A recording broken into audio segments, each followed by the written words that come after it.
म्हणजे मला वाटतं की हे सगळ्या मिसिंग दुरुस्त बरीच प्रकरण आली का अशा तक्रारी काही हे कन्नड झालं माझ्यासमोर पण बाकी आता आढावा घेता मी जिल्हा स्तरावरून तर असे काही माहिती जी येते ती पुन्हा एकदा व्हेरीफाय करायला सांगितलं. किती अर्ज आहेत? अर्जच येत नाहीये म्हणजे याच्यासाठी प्रमाणपत्रांसाठी लोक अर्जच करत नाही तर मग प्रशासनानं प्रमाणपत्र द्यावी कशी याची एक चर्चा आहे. नाही आपला मुद्दा बरोबर आहे की एक समोर मुद्दा आलेला आहे की प्रमाणपत्र लोक अर्जच करायचं प्रमाणपत्र कसे देणार. वास्तविक याला मी काही फार असं सहमत नाही त्या गोष्टी. कारण ज्यावेळी समिती स्थापन झाली आम्ही ज्यावेळी सूचना दिल्या त्रिसदस्यीय समिती स्थापन करण्याच्या आम्ही काय म्हटलं होतं गावोगावी जाऊन द्या लोकांपर्यंत जा लोकांपर्यंत गेलं पाहिजे. आता इतक्या मागच्या वर्षभरामध्ये ग्रामसभा झाल्या 2 ग्रामसभा झाल्या. त्या ग्रामसभा बऱ्याच ठिकाणी आता कागदोर होतात असे आपल्या लोकांच्या तक्रारी असतात नेहमी त्या ग्रामसभेत चर्चा होत नाही. किंवा मला वाटतं या त्रिसदस्यीय समितीला अधिक कसं प्रभावीपणे काम करता येईल त्यासाठी त्यांना मला वाटतं करावं लागेल. कारण काही जिल्ह्यांमध्ये असं दिसतं की काही तालुके निरंकच दिसतात म्हणजे गावं निरंकच दिसतात असं निरंक होऊ शकत नाही.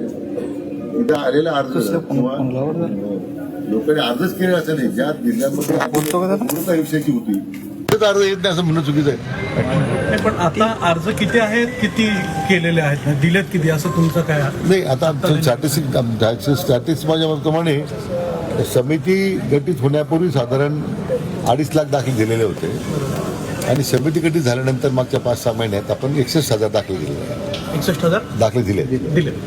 आता काही गावांमध्ये जिथे वंशावळीचे किंवा मी म्हटल्याप्रमाणे लोकांमध्ये जो काही गैरसमज असेल त्यामुळे आता मी एक मोठा ड्राईव्ह सांगितला आहे. एक ड्राईव्ह घ्या मोठा. कारण आता जुन्या ज्या लिपी आहेत ज्याच्यावर ते पुढे नोंदी आहेत इथं कसं आहे हैदराबाद गॅजेटचा सगळ्यात मोठा प्रॉब्लेम काय आहे की इथं सगळे नंबर आहेत 1000, 500.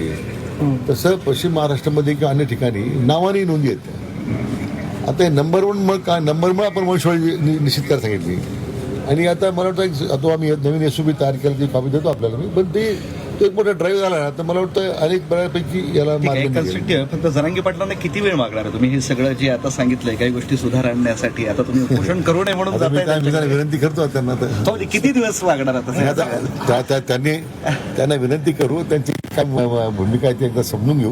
मुदत देतोय का ड्राईव्ह घ्यायचा आहे त्याला काही मुदत वगैरे देतोय का.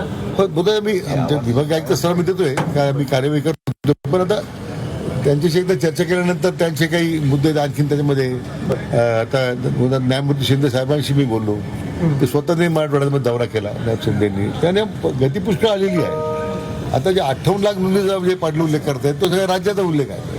आता आपण बऱ्याच ठिकाणी दिलात आता नोंदी 6 महिन्यामध्ये 61,000 प्रमाणपत्र दिले असं तुमचं म्हणणं आहे. बऱ्याच लोकांचा आक्षेप असा आहे की ही सगळी जी प्रमाणपत्र दिली ती जुन्या रेकॉर्डनुसार दिलेली आहे. हैदराबाद गॅजेटनुसार हैदराबाद गॅजेटच्या नंतर 61,000 दिली गेली.